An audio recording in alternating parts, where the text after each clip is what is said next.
Recently I cleared my LLB exam. Hello everyone, welcome back to my channel. आप सबको स्वागत है मेरे चैनल पे, जहाँ मैं बात करती हूँ law of attractions, manifestation, switch words, spirituality की। तो आज मैं बात करूँगी, रिसेंटली मैंने वीडियो पोस्ट किया था कि how I cleared my LLB exam through using law of attractions. तो मैंने लॉ ऑफ अट्रैक्शंस के थ्रू दी कैसे मैंने अपना LLB का एग्ज़ाम क्लियर किया। यस, मेरा रिसेंटली कंप्लीट हुआ था, बट मेरा बैक था लास्ट सेमेस्टर में, सो मेरा टाइम थोड़ा बढ़ गया। तो मेरा लास्ट ईयर ही कंप्लीट होना था। तो येस, अगर आप भी कुछ भी पढ़ाई कर रहे हो जिसको लेके आपने एडमिशन तो ले लिया, उसके बाद ऐसा हो रहा है कि आपको एंग्जाइटी, ये मैंने मेरे एग्ज़ाम के पीरियड में, ये मेरी सक्सेस स्टोरी है जो कि मैंने मैनिफेस्ट किया है ये 2025 पे, जो कि मैंने विजन बोर्ड, मेरा यहाँ पे नहीं हॉस्टल पे लगाया हुआ था, मेरा विजन बोर्ड पे भी मैंने बनाया हुआ था। इस ईयर में मुझे क्लियर करना है एंड बहुत सारे उसमें से ऑलमोस्ट मेरे सारे विजन बोर्ड की चीज़ें क्लियर हो चुकी है। एंड येस, कोई भी पढ़ाई या कोई भी आपने स्ट्रीम या कोई भी आपने प्रोफेशन चूज़ कर लिया एंड आप उसकी स्टडी कर रहे हो, बट बीच में ऐसा सडनली ऐसा होता है, क्योंकि मेरा जो बैकग्राउंड था कम्प्लीटली डिफरेंट था।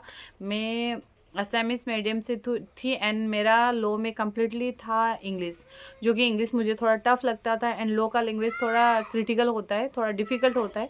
तो मैंने चूज़ तो कर लिया, बट आफ्टर सम टाइम, क्योंकि हमारा ऑलमोस्ट कोविड का स्टार्टिंग में था, तो मैंने शुरू तो कर लिया था, कोविड के बीच में था। तो मैंने इसका पीरियड थोड़ा, अब लॉ का ऐसा होता है कि टाइम पीरियड फिक्स नहीं होता है रिजल्ट का, थोड़ा बहुत बाद में हमें डिग्री मिलती है या ऑलमोस्ट लग जाती है 1 ईयर कैसे करीबन। तो मैंने ज्वाइन तो कर लिया। उसके बाद आफ्टर फर्स्ट सेकेंड सेम के बाद मुझे ऐसा लगने लगा कि मुझसे LLB क्लियर नहीं होगा, क्योंकि ग्रेजुएशन में मेरे कभी बैक्स नहीं थे एंड लॉ में जाके बैक आए, तो मुझे कम्प्लीटली मैं ब्रेक डाउन हो चुकी थी कि मुझसे LLB क्लियर नहीं होने वाला है। बट मैं लॉ ऑफ अट्रैक्शंस को पहले से ही जानती थी। मैं लॉ ऑफ अट्रैक्शन को बहुत पहले से फॉलो करती थी एंड मैं जानती थी, बट कहीं ना कहीं जानने के बावजूद भी, क्योंकि इतना ही ज़्यादा टफ था कि मुझे डर लगने लगा था मुझसे LLB क्लियर नहीं होगा। तो मैं कम्प्लीटली एंग्जाइटी, डिप्रेशन की शिकार बन गई एंड मैंने उसे क्योर किया हनुमान चालीसा के थ्रू दी, क्योंकि मेरे लाइफ में जो भी एस्पेक्ट हुए, हर चीज़ को क्लियर करने में हनुमान जी, नाम जप, लॉ ऑफ अट्रैक्शन, इन लोगों ने मेरे लाइफ को आज स्टेबल बनाया, या जो भी हूँ उतना बनाया, क्योंकि मैं हनुमान जी को बहुत ज़्यादा बिलीव करती हूँ। तो मेरा एंग्जाइटी, डिप्रेशन, मैंने इसके टैबलेट्स लिए, मेडिसिन खाए, बट इसका कोई क्योर नहीं हो रहा था, क्योंकि बॉडी को और लेथर्जिक करते जा रहा था। उसके बाद तो मेरा बहुत ज़्यादा बॉडी लेथर्जिक होने लगा था। उसके बाद मैंने स्टार्ट किया, नहीं अभी नहीं होगा, मेरे पास मेरे भगवान जी है। तो मैंने हनुमान चालीसा का चैंटिंग करना स्टार्ट किया। मैं जहाँ हॉस्टल में रहती थी, मैंने हनुमान चालीसा का एक बुक लेके मैंने वहाँ पे रखना स्टार्ट किया। धीरे धीरे धीरे धीरे ऑलमोस्ट 2-3 महीने के बाद कम्प्लीटली चेंज हो गया, क्योंकि मुझे एंग्जाइटी अटैक्स आते थे, मैं डर जाती थी, मेरा बहुत एक्सट्रीम लेवल का एंग्जाइटी हो चुका था। उसके बाद ऑलमोस्ट मैंने बहुत लोगों का एंग्जाइटी क्योर किया, मैंने सेशंस लिए, जो कि खुद वो भी ठीक हो गए। एंड फिर मेरे बैक्स आए बीच में, क्योंकि वो टाइम में वो बीच में भी मेरा पढ़ाई बिल्कुल नहीं हुआ, क्योंकि मेरा एकदम कम्प्लीटली हेल्थ इशू था। तो मैं बहुत ऑलमोस्ट 100 या 100-150 किलोमीटर की डिस्टेंस में ट्रेवल करके एग्ज़ाम देने जाती थी, जहाँ से मुझे जाके एग्ज़ाम देना एंड पास करना पॉसिबल नहीं था एंड मेरा मेंटल हेल्थ बिल्कुल ठीक नहीं था। उसके बाद जो बैग्स थे मेरे, वो टाइम में भी मैं कंप्लीट टूट चुकी थी, बट मेरी जो मॉम है वो हमेशा एनकरेज करती थी कि नहीं हो पाएगा, तुझसे डेफिनेटली कर पाएगी। एंड इस तरह से फिर भी मुझे बिल्कुल बिलीव नहीं होता था, कि क्योंकि इतना ज़्यादा टफ था, इतने सारे लोगों, ऑलमोस्ट एक सेमिस्टर या एक क्लास में 60 स्टूडेंट एडमिशन लेते हैं, वो पास आउट होते होते 10 या 15 ही पास आउट करके निकलते कॉलेज से। तो मेरा कॉन्फिडेंट ख़त्म, मेरा स्ट्रेस लेवल बस बढ़ गया एंड मैंने मेडिसिन लिए, ये लिए, वो लिए एंड मेरे बीच में जो 4th सेम में बैक्स आए, या 3rd या 4th में बैक आए थे एंड वो बैक्स 5th सेम में, 3rd में आए तो 5th में साथ में देना होता है। ऑलमोस्ट 10 या 12 सब्जेक्ट थे, उनमें से अगर आप ठान लो, उनमें तब भी मैं मैनिफेस्ट कर रही थी कि मेरा रिजल्ट क्लियर हो गया, मैं विजुलाइज करती थी कि मेरा रिजल्ट क्लियर हो गया एंड मैंने अच्छे मार्क्स स्कोर कर लिए, इस तरह से मैं करती थी। तो इस तरह से मेरा कुछ कारण से मैं भी आगे का एग्ज़ाम ही, 4th सेम का एग्ज़ाम ही नहीं दिया।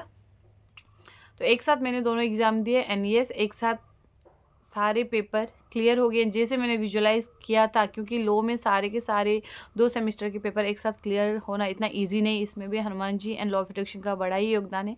क्योंकि जब मैंने जैसे विजुअलाइज़ किया था, जैसे सोचा था, उसमें भी ऑलमोस्ट बहुत सारे लोगों का बैक लग चुका था, बट मेरा दोनों सेमेस्टर निकल चुका था बहुत अच्छे से।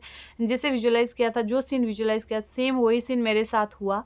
And thank you so much universe again, जो आपने मेरी लाइफ में मैंने जो हार चुकी थी उसको भी ठीक किया, law of attractions and Hanuman ji ने। एंड उसके बाद at the end 5th same अच्छे से क्लियर हो गए एंड सारा निकल गया। एट द एंड फिर लास्ट सेम में सारे के सब सब्जेक्ट निकल गए, बट एक सब्जेक्ट में बैक लग गया। तो उसके बाद मुझे और डर लगने लगा। नहीं, फिर मुझे पता, फिर मेरे कुछ लाइफ में पर्सनल और सक्सेस स्टोरी जो कि मैंने अपने एसपी को मैनिफेस्ट किया था, एंड उसके बाद मेरे लाइफ में हुआ था 6th सेम में जो बैक थे, उससे मुझे और डर लगने लगा, क्योंकि उससे कोई क्लियर किसी का नहीं हो रहा था। तो मैंने स्क्रिप्टिंग किया था 19/6/2025 को स्क्रिप्टिंग किया था कि मेरा ये फाइनली रिजल्ट, मेरे जो प्रीवियस वीडियो में जो मैंने दिया है वहाँ पे अच्छे से डिटेल्स में, तो मैंने स्क्रिप्टिंग की थी एंड सेम डे पे मेरा रिजल्ट आउट होता है 19/11/2025।